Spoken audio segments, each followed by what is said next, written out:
I was really struck by all three presentations about how much commitment is required to do this. Like, we're talking thousands and thousands of hours and so much money that you've invested, and the community has invested as well to support.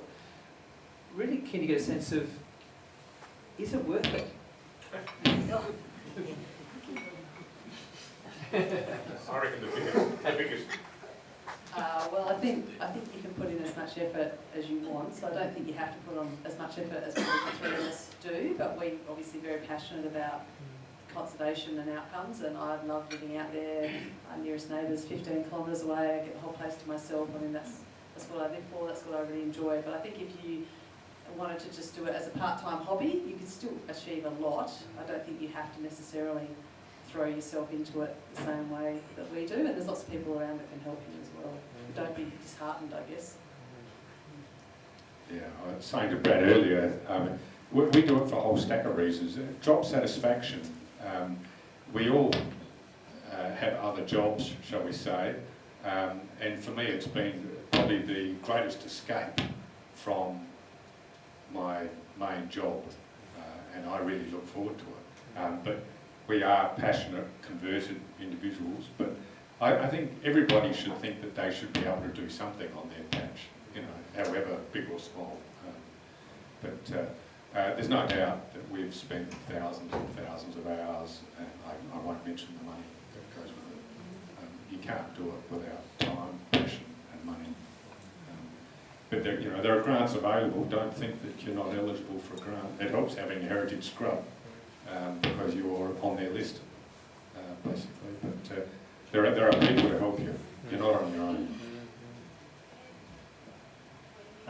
Look, gorse is an absolute nightmare. I absolutely hate spraying gorse. I hate having to spend my summers doing that. But I would spend 2 weeks a year spraying gorse, and you get about 50 weeks a year just to watch it die and watch it sort of fade away, and that's a really satisfying thing. It's also at the point now where we've broken its back, and so it is really nice to be able to walk around and see some areas that are coming back, and so there is a good balance there of, yes, there's been many, many, many hours and lots of money, but now it's nice walking over it, and we can't walk past gorse now without killing it. And we've done our neighbour's place as well, which is the really exciting thing. Nice. Question? I was just wondering how long revitalising's been around for. What's the colour? The revitalising program. After our break, one of our speakers is Claire, who's right beside you, and I'm sure she is bursting to tell you all the details of it. So we might actually just, if you don't mind, we might wait until that moment. Any other questions? Yes. I was actually going to ask Katherine, if in forming your partnerships and sort of alliances with your neighbours, have there been any sort of like three key lessons in approaching neighbours or in approaching taking your project to a sort of a wider partnership project? Are there any sort of key learnings that you could share? Yeah, I think accepting when people don't want to be involved as well has been really important. So some of our neighbours don't want to fox bait, and even though that really frustrates me, because the bigger the area, the better benefit you have for aerial baiting, you just have to let it go and just accept the fact they don't. But they are involved in rabbit warren ripping, which is great because that's something that they can see has a production benefit for them as well. So I guess just being diverse in your activities that will appeal to different people, and accepting that some people won't want to do all of them, and just not letting that stop you from planning your big picture, but just accepting that not everyone's going to be on board from the start with those sort of things. Particularly landholders have their own agendas and they don't always want to participate in broad scale stuff. Any other questions? That might be the last one before we hit the break for food. Question, Katherine. I suppose heritage agreement gives you some sort of long term after you've maybe moved on for protection of the property. But in thinking ahead, a lot of us have kids that we hope will keep up the hard work. You've put a huge investment into your property.